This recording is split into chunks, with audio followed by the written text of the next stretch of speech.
ధర్మం స్వార్థం కొరకు చేసిన పరమార్థంలో పడి మనసుకు శాంతి లభిస్తుంది. ఫస్ట్ ఎవరైనా స్వార్థం కొరికే చేస్తాం. ఏదోటి ఎర చూపించాలి నీకు, అది చేస్తే ఇది వస్తుంది, ఇది చేస్తే అది వస్తుంది అని.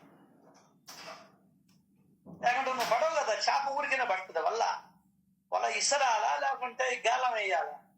గేలానికి ఏమి వేయాలా? ఎర్ర. అప్పుడు రాసితో పనికి వస్తుంది. లేదంటే నీకు ప్రేమ ఉండను గుడికి పోయేదా? అదే అడుగుతా, నీకు ప్రేమ ఉండా గుడికి పోయేది? ప్రేమ ఉండా నువ్వు ఇంట్లో పూజ చేసేది? అదొక అలవాటు అయింది, పెద్దోళ్ళ నుంచి వచ్చిన అలవాటు. అదే ప్రేమతో మాత్రం మనం చూసేదానికి పోతాం. కూతుర్ని కాలేజీలో ఎక్కడైనా జరిపించుంటే అప్పుడు మాత్రం ప్రేమతో భార్యాభర్తలు ఇద్దరు కారేసుకొని ఆ కూతుర్ని చూసేదానికి పోతారు. గుడికి పోయేదానికి కూతుర్ని చూసేదానికి ఎంత తేడా ఉందో చూడు.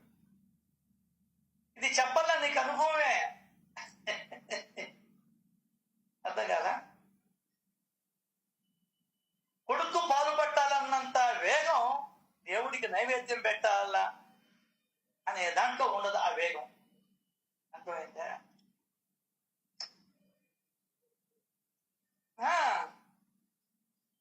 మా ఆయన 7 కల్లా చెప్పాడు ఈరోజు ఆఫీస్కి వెళ్ళిపోవాలని.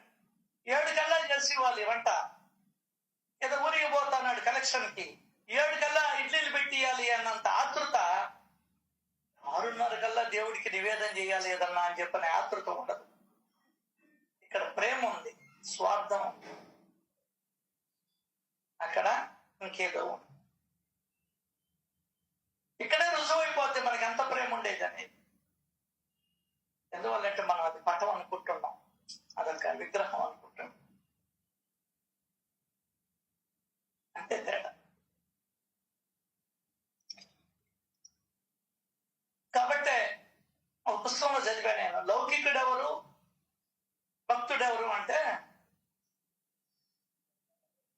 లౌకికుడు తన అన్ని కార్యక్రమాల్ని చూసుకొని తర్వాత దేవుడి దగ్గరికి పోతాడు. భక్తుడు ఎవరంటే ముందర దేవుడి కార్యం చూసి దాని తర్వాత లౌకికానికి పోతాడు. అదే లెక్క.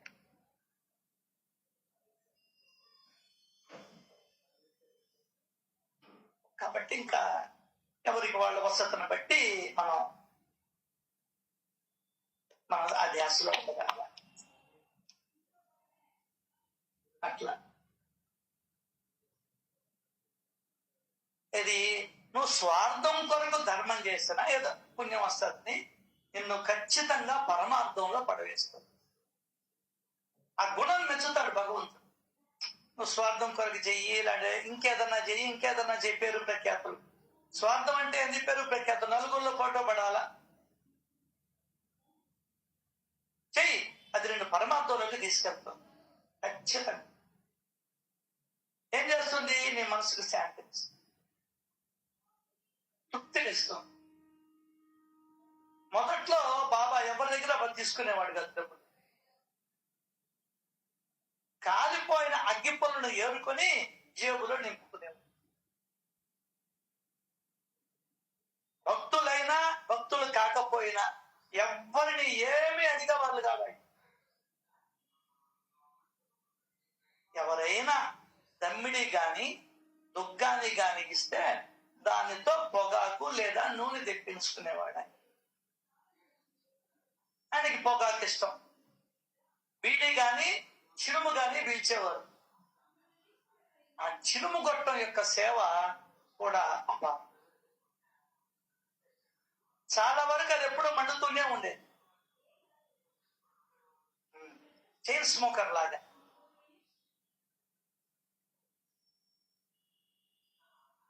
సో సత్పురుషుల దర్శనానికి దక్షిణ లేకుండా రక్తహస్తాలతో ఎలా వెళ్ళాలి అని ఎవరికైనా అనిపిస్తుంది.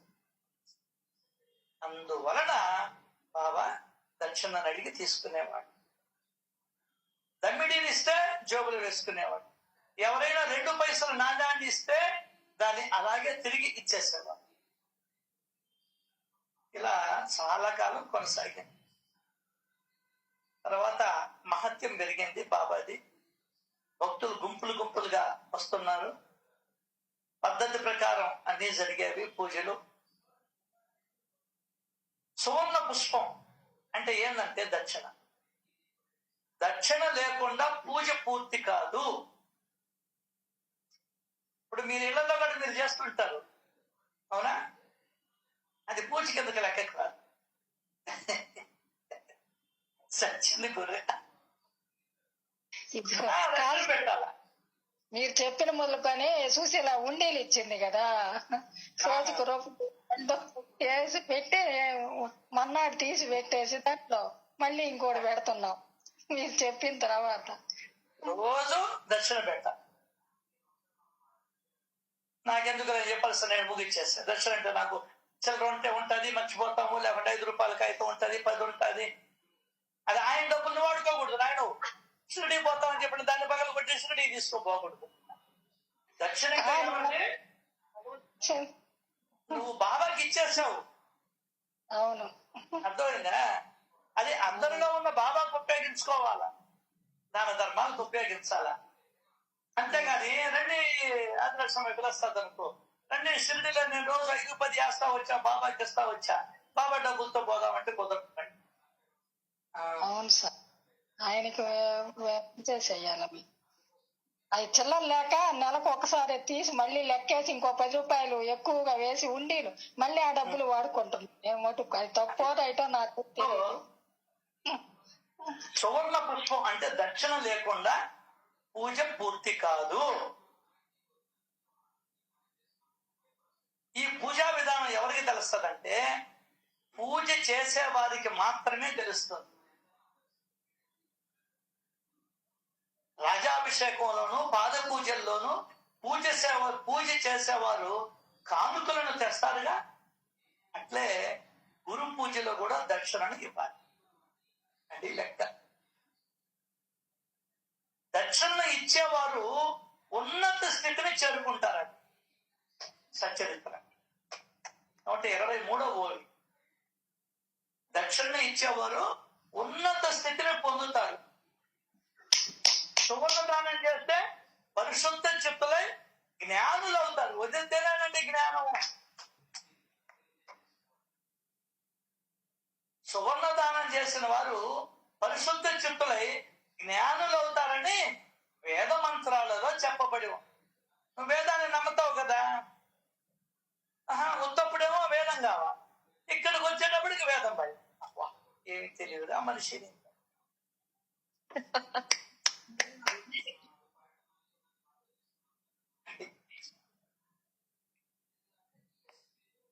సో పూజలో చందనం తాంబూలాలు ఇవన్నీ ఉన్నట్టే సువర్ణ పుష్పం అవసరం. అంటే దక్షిణ. దక్షిణతో ఏమవుతుంది? బహుధన ప్రాప్తి. గురువుకు రూపాయి ఇస్తే ఆయన లెక్క పెట్టి 10 రూపాయలు ఇవ్వాలి. బహుధన ప్రాప్తి కూడా లభిస్తుంది.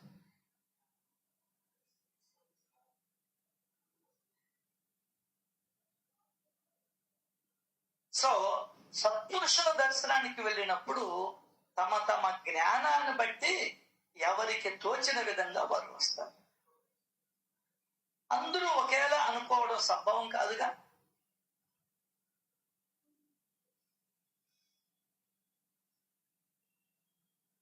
భక్తిగా ప్రేమగా భజన చేయాలి అనే భావం ఒకరి మనసులో ఉంటే సత్పురుషులను పరీక్షించాలనే కోరిక ఇంకొకరికి ఉంటుంది. మనసులోని విషయాలను చెప్పేవాడే సత్పురుషుడు అని ఒకరు అంటారు. ఒకరు దీర్ఘాయువును వేడుకుంటారు, ఒకరు ఏనుగుని బంగారాన్ని సంపదలను కోరుకుంటారు, కొంతమంది బిడ్డల్ని కోరుకుంటారు, ఇంకొంతమంది తరగని ఆస్తిని అడుగుతారు. బాబా యొక్క అగాధ లీల విచిత్రం.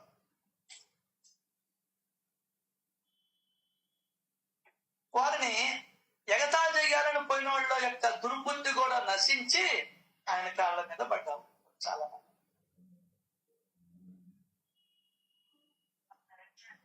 వారికి ఇంతటి భాగ్యం లేకపోతే అనుతాపంతో పశ్చాత్తాపడి అహంకారం తొలగిపోగా ప్రత్యక్ష అనుభవాన్ని ఎలా పొందేవాళ్ళు? ఈ అహంకారం తొలగాలి.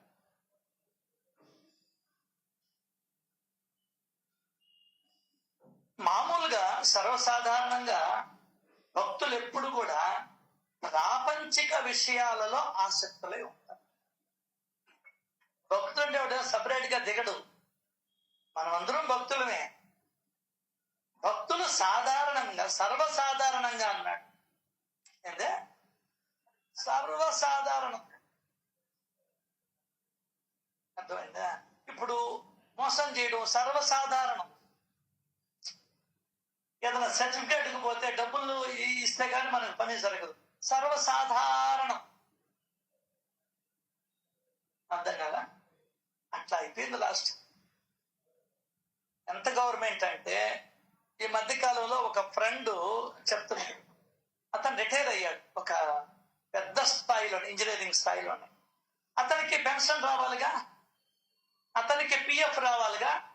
అందరికి 50,000 అయితే ఈయనకి 30,000 లంచం. ఆయన కూడా తప్పలా. అంటే బ్రహ్మదేవుడికైనా పుట్ట రెమ్మదేగులు ఒక పాఠం. ఆయన కూడా తప్పల. ఇదే మన భారతదేశపు వ్యవస్థ. ఏదో ఆయన నీ కూడా అంటే ఎవరికైనా మావా తప్పదు బావా అని అడుగుతాడు. తప్పకుండా తగ్గిస్తారు, తొందరగా పని చేసి పెడతారు. ఇంకేం సార్ బాగుపడేది?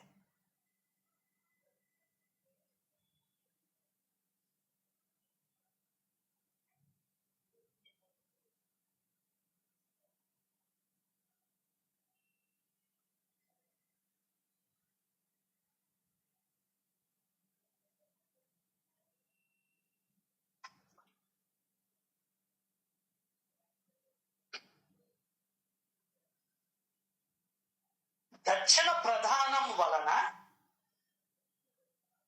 వీరి చిత్తం పరిశుద్ధం అవ్వాలని బాబా సంకల్పం. దక్షిణ ఇస్తే వాళ్ళ చిత్తము శుద్ధి అవుతుంది. ఇది అది బాబా సంకల్పం. యజ్ఞేన దానేన తపసా, యజ్ఞేన దానేన తపస.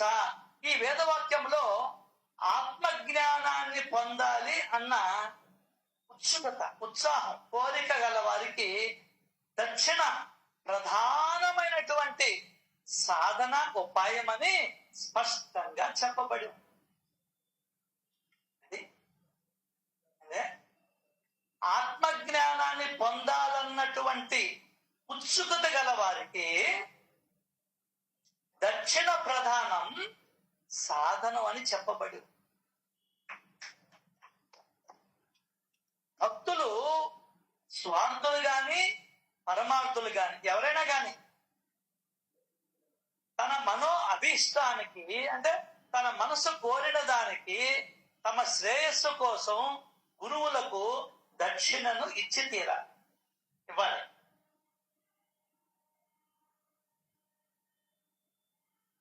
ప్రజాపతి తన సంతానమైన దేవతలకు, దైత్యులకు, మానవులకు వారి బ్రహ్మచర్యం ముగిసిన తర్వాత ఉపదేశాన్ని కోరారంట వీళ్ళంతా కూడా. అప్పుడు ఏం చెప్పాడంటే దా అను ఒక అక్షరాన్ని ఉపదేశం చేశాడు ప్రజాపతి తన సంతానమైన వాళ్ళకి. ఆయన సంతానం ఎవరు? దేవతలు, దైత్యులకు, మానవులకు. మనమంతా ప్రజాపతి సంతానం. దైత్యులు అంటే ఒక ఐడియా ఉందమ్మా ఎవరికైనా? ఈ లోపల యూట్యూబ్ చూడండి, గూగుల్ కొట్టండి. నాకు ఒకటి ఉంది, అదే కాదా?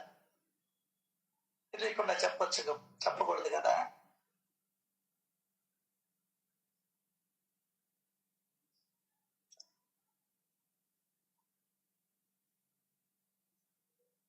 దైత్యులకు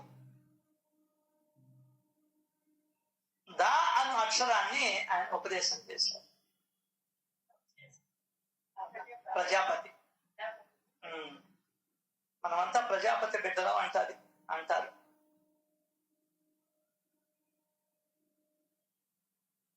మళ్ళీ వేరే ప్రజాపతి అంటే వేరే అర్థం వస్తుంది.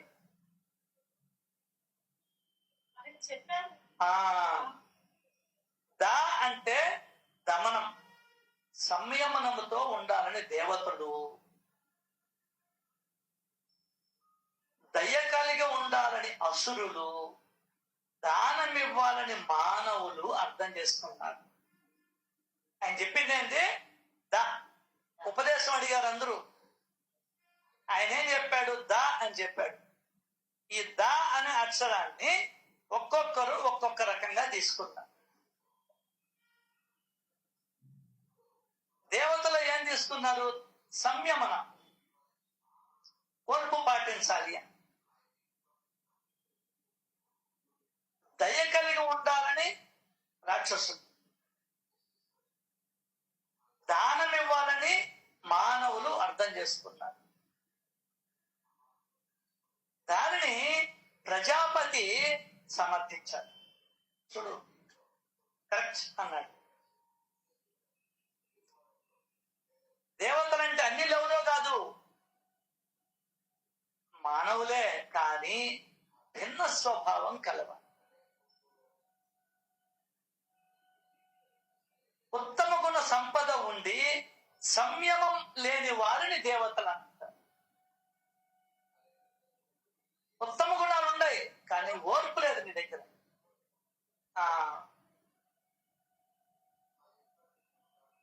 వీళ్ళందరూ మనలోనే ఉండాలండి.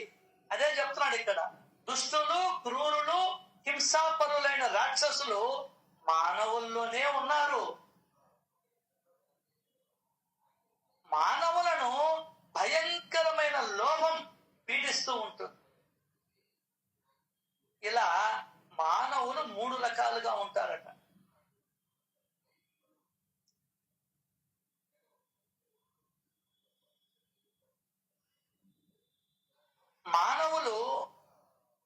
మానవుల ప్రధానమైన గుణం లోభం.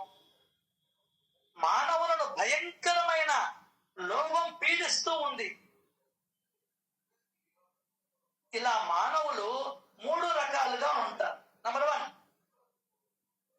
మానవుల యొక్క ప్రధానమైన అవగుణం అంటే చెడ్డ గుణం, లోభం.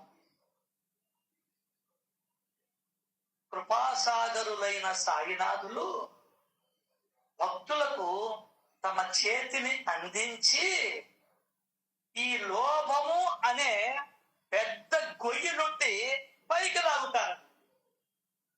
లోభం అనేటువంటి సముద్రంలో మనం మునిగిపోయి ఉన్నాం. ఎంత బాగా రాస్తాడో. మానవుల యొక్క ప్రధానమైన అవగుణం చెడ్డగుణం, దరిద్రపు గుణం ఏంది? కామం కూడా కాదు, లోభం, పిసినార్తనం, నాదే నేనే అనుభవించాలి అనేటువంటి ఆలోచన. భగవంతుడు ఏం చేస్తాడు? కృపాసాగరులైన సాయినాథులు భక్తులకి తమ చేతిని అందించి ఈ లోభము అనే గోతిలో నుండి పైకి లాగుతారు. అది బాబా చేస్తారు.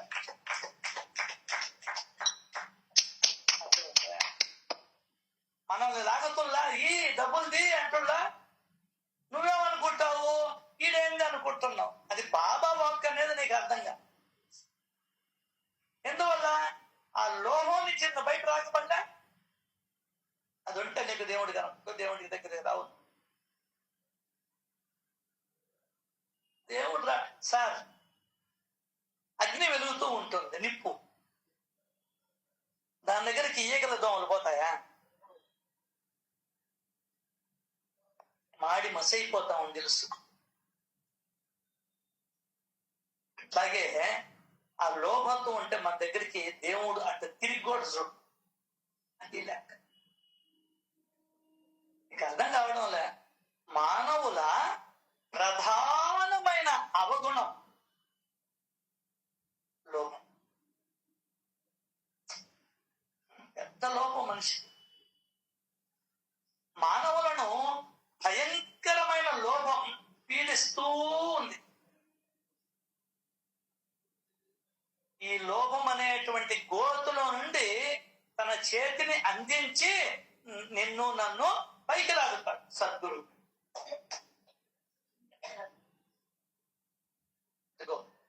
తైత్రీయ ఉపనిషత్తులోని 11వ అనువాకంలో అనేక రకాల దానంలోని పద్ధతులు విధించబడి ఉన్నాయి.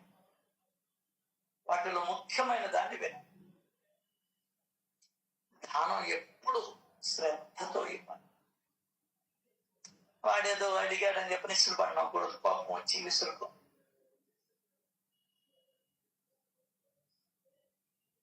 దానం ఎప్పుడు శ్రద్ధతో ఇవ్వాలి. శ్రద్ధ లేకుండా ఇస్తే ఫలితం ఉండదు. నువ్వు ప్రేమగా ఇవ్వాలి.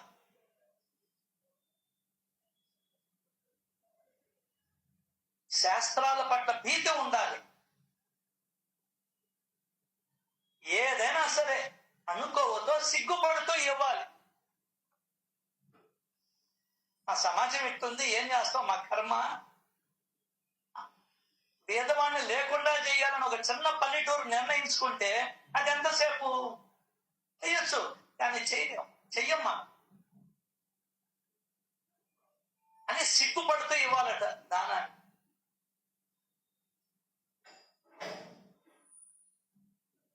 వివాహాది శుభకార్యాలలో కానుకలను డబ్బును ఇవ్వవలసి ఉంటుంది, చదివింపులు. అలా ఇచ్చి మిత్రధర్మాన్ని నిలబెట్టుకోవాలని ప్రాపంచిక వ్యవహారం మనకు బోధిస్తుంది. సో అది అందరూ ఇచ్చారనుకో, దానికి వాళ్ళకి ఏదో ఖర్చు ఉపయోగపడుతుంది. అయితే ఇక్కడ భక్తుల శ్రేయస్సు కొరకు సాయిబాబా కూడా భక్తులను దకారాన్ని అడిగేవారు. అంటే ఏంటి? దయ కలిగి ఉండండి. ఆయన అడిగింది ఇది, ఇలా నా దయాగుణాన్ని గ్రహించు తల్లి. బాబా కూడా మనకు 3 ఇచ్చాడు. ఒకటవ దయ ఏంది? దయ కలిగి ఉండండి. రెండోదా దానం చెయ్యండి.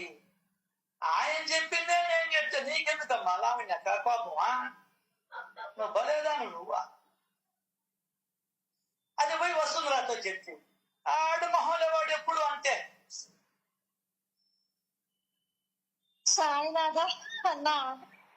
వీళ్ళిద్దరూ గమననుకుంటా. గూడూరులో ఉన్న సునీతకి చెప్తారు, సునీత పెద్దపల్లి నుంచి వస్తాను, వాడికి ఏమి బాధ.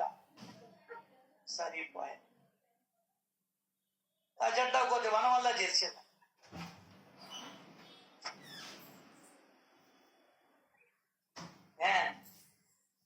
దానం చేయండి. ఈరోజు ఒక తండ్రి ఒక బిడ్డకి చెప్పాడు, వాళ్ళకి సంతానం కలిగితే, అమ్మా మీ అందరి కోరిక నెరవేరింది, ఏదన్నా దానం చేయండి అమ్మా అని అంటే, ఆ బిడ్డ ఈరోజు 5,000 రూపాయలు పంపించింది. నేను ఎవరిని అడిగినా నియమం పెట్టుకున్నా. బాబాకి తెలుసు నా సంగతి. ఇడు ముందునప్పుడు ఇడు ఎందుకు ఈడతో గొడవ అనుకున్నాడు. అర్థం కదా? నాకేం నువ్వే మాడతావు, నాకే నువ్వు ఇస్తే అన్నం వండి పెడతా, నువ్వు వీలేదు అనుకో నువ్వే మాడతావు. అర్థం కదా? ఈరోజు 100, 70, 30, 38 వచ్చారా?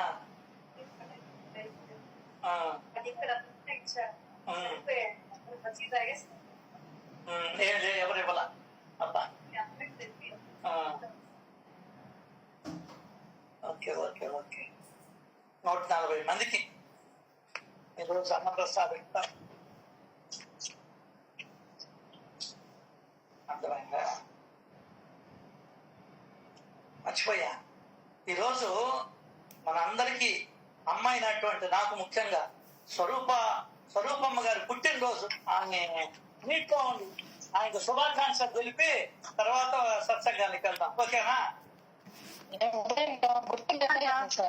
పుట్టినరోజులు మరిన్ని మరిన్ని మరిన్ని జరుపుకోవాలని ఆ దేవాది ఓయమ్మా, ఇంకెందుకు నాయనా, అయిపోయిందే. ఉండాలని కోరుకుంటూ once again అబ్బా. many many happy returns of the day. Thanks.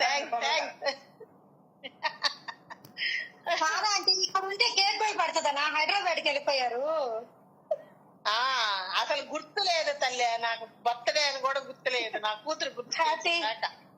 Happy birthday aunty. భక్తులను దకారాన్ని అడిగేవాడు.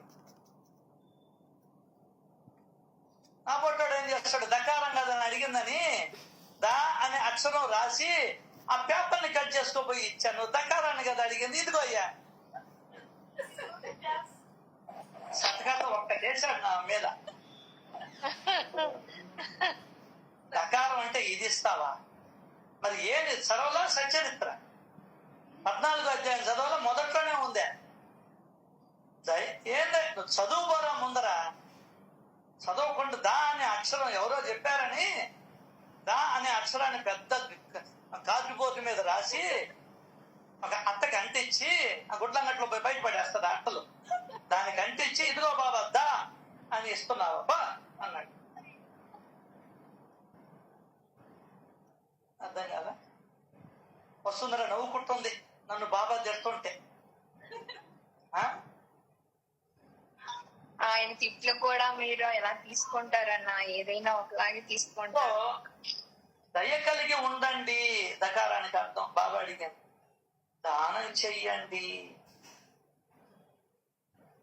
ఆయన చెప్పిందే నేను చెప్తున్నాను. అయితే ఆయన ఒకసారి చెప్పి వదిలేశాడు, నేను 100 సార్లు చెప్తున్నా. అర్థం కాదా? ఎందువల్లంటే ఆ లోభం అనే గోతిలో ఉన్నాం మనం అందరం. దేంట్లో ఉన్నాం? లోభం అనే గోతిలో. అక్కడి నుంచి లాగాలి కదా నిన్ను. అది లాగాడట. అమ్మాయి, చిన్న అమ్మాయి, ఫస్ట్ మగపిల్లవాడు, ఆడపిల్ల కావాలనుకున్నారు. ఆడపిల్ల పుట్టింది, ఇంటిలో పాది సంతోషం. వాళ్ళ ఆయన చెప్పాడు ఏదన్నా ఇవ్వమంటే బిడ్డ మీద డబ్బులు పెడతారు కదా, ఏదైతే ఆ అమ్మాయికి ఎట్టవట ఇవ్వాలనిపించింది. థ్యాంక్స్ అమ్మా అని చెప్పాడు. వాళ్ళ నాయన పొద్దున్నే వచ్చి ఇచ్చేసిపోయింది. ఇంకొక మాట కూడా చెప్పింది, 2 రోజుల ముందుగా ఇచ్చారు మా డాడీకి అని చెప్పింది అమ్మాయి. మిమ్మల్ని అంతా చక్క చేసుకోవడంలో సరిపోయినా మీ డాడీకి అని చెప్పి. ఆశ్చర్యం అండి నాకు, ఎట్ట వస్తున్నాయో ఎట్ట ఖర్చు అయిపోతున్నాయో. రావడం పోవడం, రావడం పోవడం. నెల్లూరు టు గూడూరు బస్సులు తిప్పుతారే ఉంటారు చూడండి. నెల్లూరుకి వస్తుంది, మళ్ళీ నాన్ స్టాప్ గూడూరుకి వస్తుంది, మళ్ళీ నెల్లూరు, మళ్ళీ గూడూరు. అంటే డబ్బులు నిల్వ ఉండకూడదు. ముఖ్యంగా సేవా సంస్థల దగ్గర డబ్బులు నిల్వ ఉండకూడదు. అది ముఖ్యం. ఎందువల్లంటే నీకు దేవుడి మీద నమ్మకం కలగాలంటే వచ్చింది వచ్చినట్టు ఖర్చు పెడతా ఉంటాం. అదే వచ్చింది వచ్చినట్టు ఖర్చు పెడుతుంటేనే నీకు అనుభవాలు ఇస్తాడు.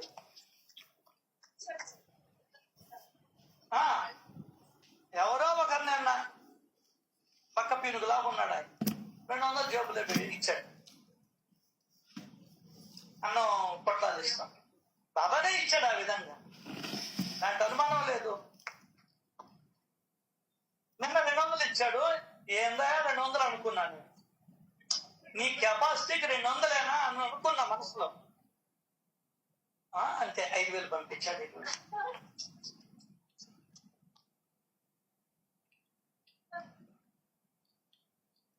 ఇంకొక 2,000 పంపించింది.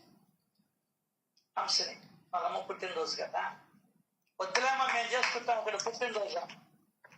అబ్బా మా అమ్మకి మేమే చేయాలా, సరి చేసుకోపో అంటే నువ్వే చెయ్యి అని చెప్పి 2,000 భలేవాళ్ళు లేదా.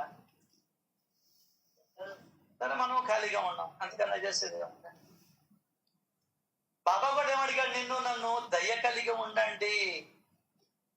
సర్వభూతముల పట్ల, సకల భూతముల పట్ల, సకల సర్వజీవుల పట్ల ప్రేమను కలిగి ఉండండి.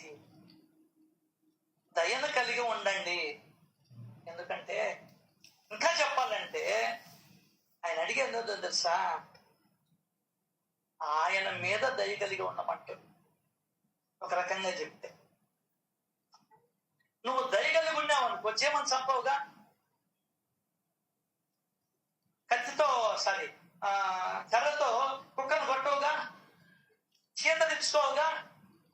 ఎవరికి మేలిదే? కాదు. నువ్వు కుక్కను కొట్టది కుక్క అదృష్టం. కుక్క నీలో దయ ఉంటే నువ్వు కుక్కను కొట్టవు, అప్పటికి కుక్క అదృష్టం. కుక్కలో ఉన్న ఆత్మ ఎవరు? సో దయ కలిగి ఉంటే మనం లాభం ఎవరికే?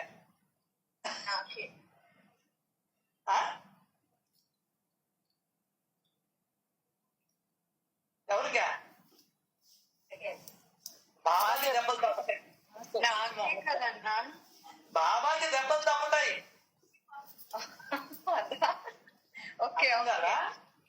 ఓకే, నువ్వు దయ కలిగి ఉంటే చీమలు ఇట్లా రాసేసి కాలుతో. అర్థమైందా? ఇప్పుడు ఇది ఎవరికి లాభం? ఆయనకే నీకా?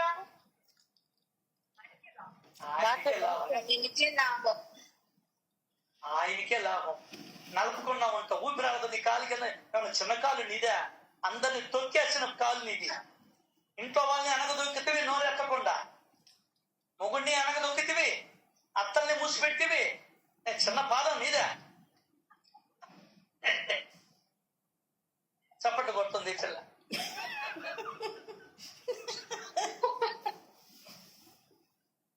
సో దయ కలిగి ఉండండి, నీ మనసు ప్రశాంతంగా ఉంటది దయ కలిగి ఉంటే.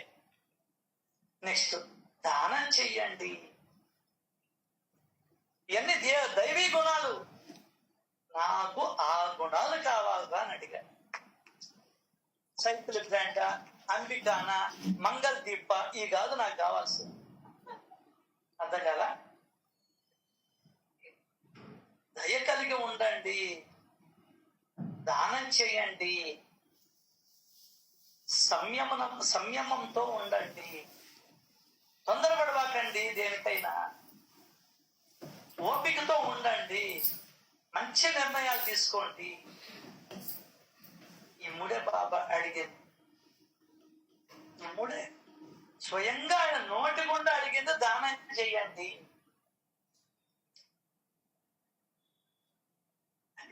ఆయనకి ఎందుకు లాభం అంటే, నువ్వు దానం చేసే కొద్దీ నీకు జ్ఞానం వచ్చేస్తుంది. జ్ఞానముతోటి కైవల్యం. నిన్న అప్పుడు చెప్పేస్తాడు అల్లా. అబ్బా, ఒకప్పుడు 10 కిలోలు ఎత్తుకోబోతున్నామండి, 2 కిలోలు తగ్గినా కూడా తగ్గినట్టేగా, అవునా కదా? ఇప్పుడు ఫారెన్కి పోతుంటారు, లేదు బయట ఊళ్ళకి ఏరోప్లేన్లు, నీకు 15 కిలోలు ఇస్తారు. దానిపైన 2 కిలోలు ఉన్నా దానికి డబ్బులు ఛార్జీ చేస్తారు. 2 కిలోలు ఉన్నా కూడా అంతే. ఇక్కడ కూడా ఆయన అడిగిన 3: దయ, దానం, సంయమం. తొందరపాటు పడకూడదు దేనికి కూడా. మనకు తొందర ఎక్కువ. నన్ను అంటావే అని పొడుచుకొని వచ్చేస్తాం. నో, దయ కలిగి ఉండండి, దానం చెయ్యండి, ఓర్పుతో ఉండండి. ఉంటే ఏమవుతాయా? అది కూడా చెప్పాడు పక్కనే. అత్యంత సుఖాన్ని పొందుతారు. అత్యంత సుఖాన్ని పొందుతారు.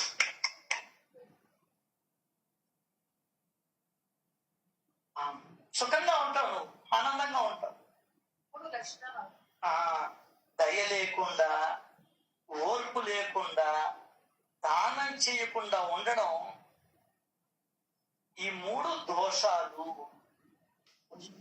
ఈ 3 దోషాలు. సార్ నాకు ఇంతవరకు తెలియలేదు సార్ ఈ అధ్యాయం గురించి. ఇప్పుడు తెలిసినంతగా ఈ 25 ఏళ్లలో తెలియలేదు సార్. ఈ 3 దోషాలు: కాలు వంకర, పుణ్య వంకర, మెల్ల కన్ను, గుడ్డి కన్ను, ముక్కు ఇటపోయింది అటపోయింది. ఇవి శారీరక దోషాలు, ఇవి మానసిక దోషాలు. నిన్ను నట్టేట్లో ముంచి ఈ దోషాలు.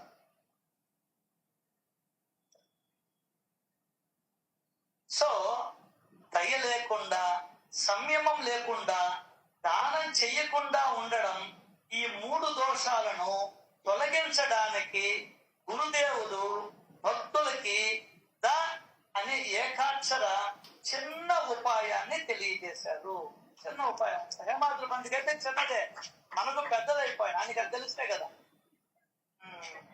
అది లెక్క. కామం, కోరికలు, ఒకటి పోతే ఒకటి, ఒకటి పోతే ఒకటి. క్రోధం, కోపం, మరియు లోభం, ఈ 3 ఆత్మ ఉన్నతికి అవరోధాలు. వీటిని జయించడం అత్యంత మహా కష్టం.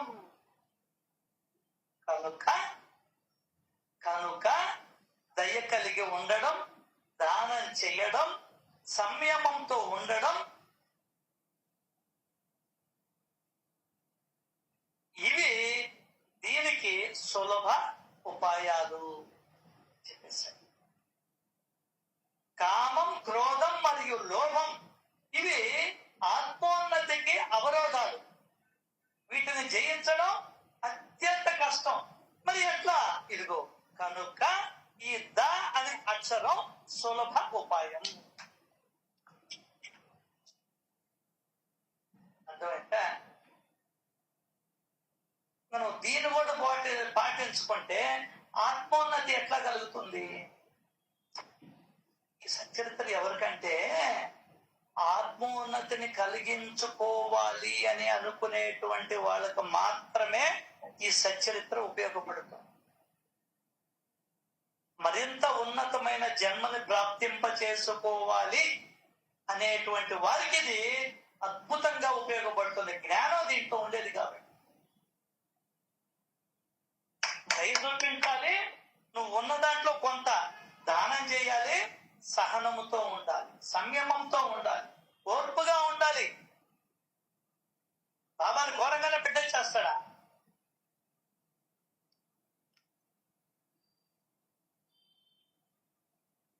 అది ఈ ఆత్మోన్నతికి అడ్డంకులేంటి? స్పీడ్ గా పోయేదానికి అడ్డంకులు ఏంటో తెలుసా? Speed breaker. స్పీడ్ గా పోయేదానికి అడ్డంకులు ఏంటో తెలుసా? మోటార్ బైక్, కొన్ని కార్లకి స్పీడ్ కట్ చేసి చేస్తారు. స్పీడ్ పోకుండా 70కో 80కో కట్ చేసేస్తాం. నువ్వు ఎంత తొక్కినా స్పీడ్ పోదు. కరెంటు బైకులు, నా దగ్గర అంతకు ముందు కరెంటు బైక్ ఉండేది ఒకటి. నువ్వు ఎంత మొత్తం యాక్సిడెంట్ 20 కిలోమీటర్లు పోతుంది. నువ్వు పొమ్మన్నా రాదు, ఊళ్ళో వెనక నడిచే తప్ప. నువ్వేం లాభం అని చెప్పిన ఎవరు వెనకాల అంటారు. అర్థమైందా? అది లెక్క. Safety point. అట్లాగే ఈ 3 నువ్వు తొలగించుకోలేవు. కోరికలు ఎక్కడ? అబ్బెప్పం. క్రోధం అసలు పోదు. లోభం చెప్పనే పడ్డా.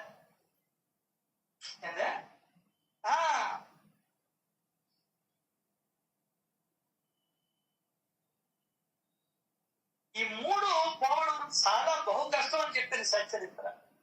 వీటిని జయించడం అత్యంత కష్టం.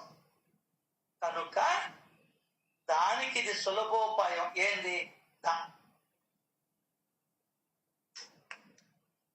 ఇంకా నీ ఇష్టం, ఇంకా నీ ఇష్టం.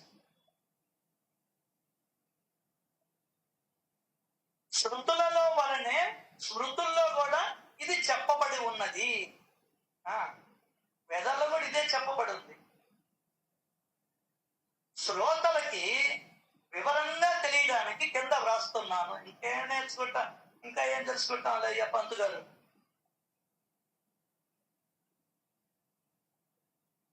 ఏంటంటే త్రివిధం నరకసేద్యం, త్రివిధం నరకస్యేదం ద్వారం నాశన ఆత్మనః కామ క్రోధస్తదా లోభస్తత్ ఏతత్ త్రయం త్యజేత్. భగవద్గీత 16వ అధ్యాయం 21వ శ్లోకం. కోరికలు, క్రోధాలు, లోభాలు నరకానికి 3 ద్వారాలు. వీటి వల్ల ఆత్మ వినాశనం. అందువలన ఈ 3ంటిని త్యజించాలి.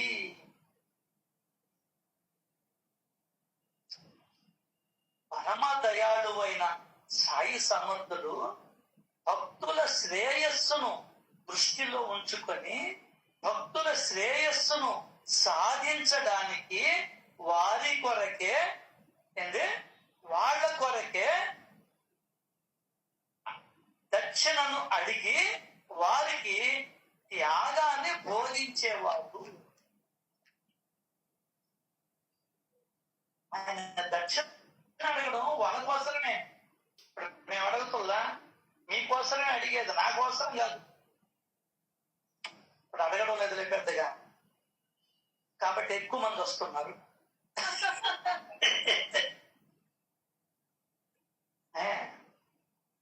ఈ 3 దాటాలు నాయన, లేకపోతే ఆత్మోన్నతి లేదు, అడిగలేకపోతాం. అదే పైకెక్కాల్సింది పోయి నీచ జన్మలకి వెళ్తాం. అది తమాషా. ఇక్కడ దయ కలిగి లేకపోతే ఇష్టం వచ్చినట్టు ఇష్టారాజ్యంగా నువ్వు ప్రవర్తిస్తాం. మోసాలు, అబద్ధాలు, కుట్రలు, కుతంత్రాలు, చంపడాలు, పొడుచుకోవడాలు, రేపులు, మద్దళ్ళు. అబ్బా ఎందుకులే, మన ఏముండదు దయ లేకపోతే. దానం చేయకపోతే అసలు ఏమీ రాదు, అది తెలిసిందే. సంయమనం దేనికి వదుకుంటదు. అన్నం ఒక్కరో లేట్ అయింది, తినే చెడబడా తిట్టేస్తాం. ఉప్పు ఎక్కువైంది తిట్టేస్తాం. ఏదో బెడ్రూమ్ లోనో బాత్రూమ్ లో లైట్ ఆర్పేస్తున్నా ఆర్పల చెడబడా తిట్టేస్తాం. ఓపికండదు నీకు, కొంచెం ఓర్పు కావాలి.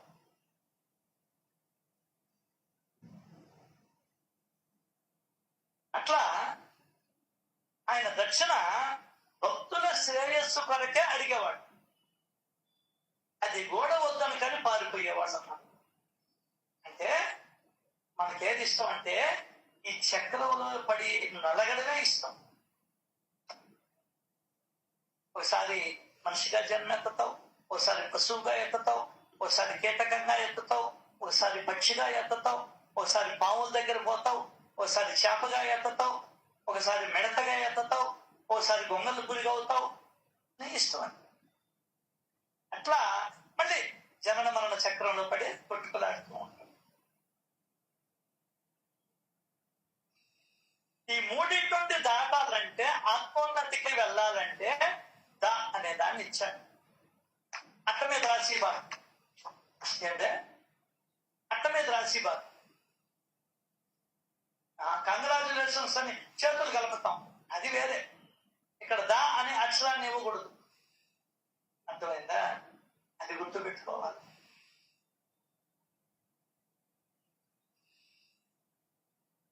సో పరమ దయాళువైన సాయి సమర్థులు భక్తుల శ్రేయస్సును సాధించడానికి వారి కొరకే దక్షిణను అడిగి వారికి త్యాగాన్ని బోధించేవారు.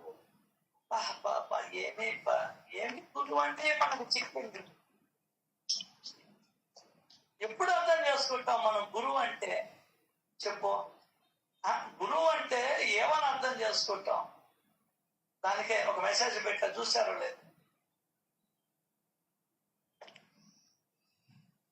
గురువు సాక్షాత్ పరబ్రహ్మ. గురువు ఉన్నవాడు భాగ్యశీలి. ఎలా ఉండేవాడు? మొగుడు ఉండేవాడు కదా భాగ్యశీలి. గురువు ఉన్నవాడు పరమ భాగ్యశీలి. మనకందరికీ ఉన్నాడు. మనమందరం భాగ్యవంతులం. ఏడోబా కొడుకులు లేరు, మనవాడు లేరు, మనవరాడు లేరు, ఏమి ఏడోబా. గురువు ఉన్నవాడు భాగ్యశీలి. మనసుని గురువు చుట్టూ తిప్పితే తల తిరిగే జ్ఞానం మత్తు శరీరానికి ఎక్కుతుంది. ఆ మత్తులో కలిమాయ చిత్తవుతుంది. మనసును గురువు చుట్టూ తిప్పితే తల తిరిగే జ్ఞాన మత్తు శరీరం, ఆ మత్తులో కలిమాయ చిత్తవుతుంది. మత్తు వదలరా నెత్తురా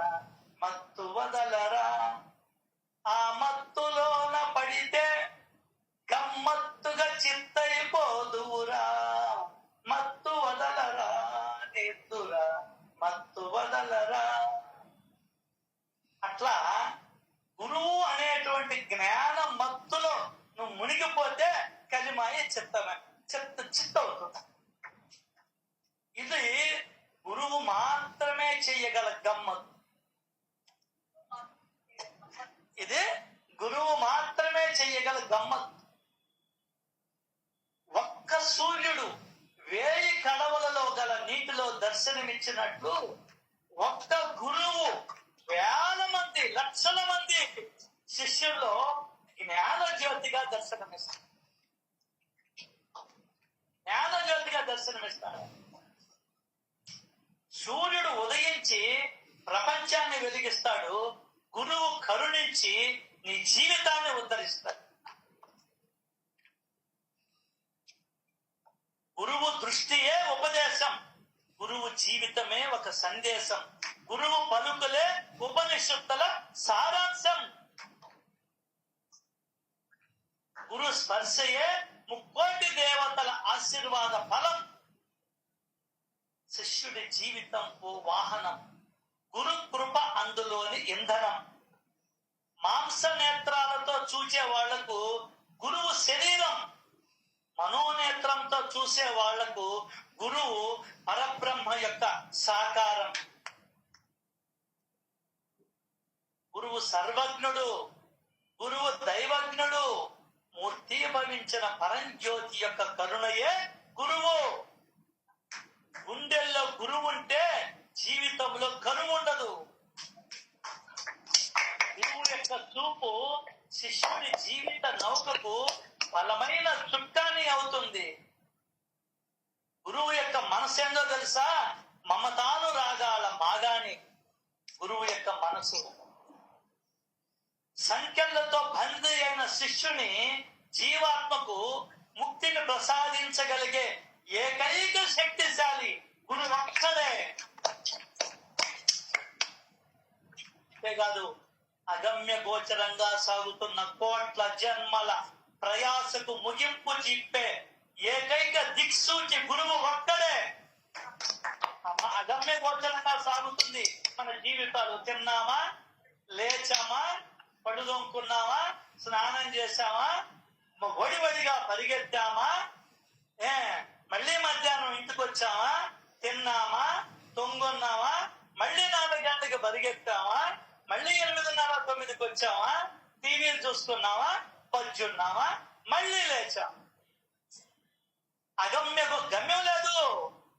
అగమ్య పరంగా, అగమ్య గోచరంగా సాగుతున్న కొన్ని లక్షల కోట్ల జన్మల ప్రయాసకు ముగింపు చెప్పే ఏకైక దిక్సూచి గురువు ఒక్కడే.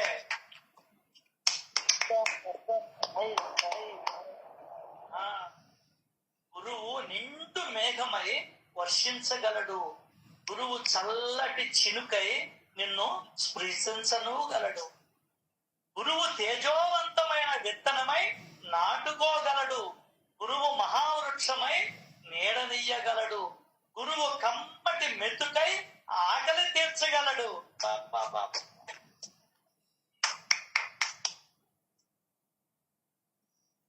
కాలికి గుచ్చిన ముళ్ళును తీయటానికి వజ్రాయుధాన్ని ఉపయోగించడం ఎంతటి అజ్ఞానం. బ్రహ్మజ్ఞానాన్ని తెలియజేయగల గురువును తుచ్చమైన కోరికలు కోరడం అంతటి అజ్ఞానమే. గురువు శరీరముతో కనిపించగలడు. కాంతి పుంజముల అఖండ ధారగా అనంతాన్ని ఆవరించగలడు.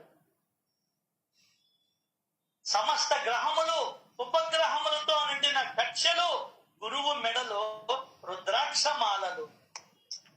సమస్త నక్షత్ర మండలాల సమూహముతో నిండిన అంతరిక్ష తలాలు గురువు కిరీటంలో గల వజ్రాల పలకలు.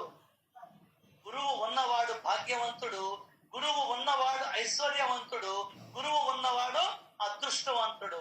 ఆ లెక్కన మనమందరం భాగ్యశాలురమే, ఐశ్వర్యవంతులమే, అదృష్టవంతులు. శ్రీ సత్యానంద సమర్థ సద్గురు సాయినాథ్ మహారాజ్ కి జై జై జై జై జై జై.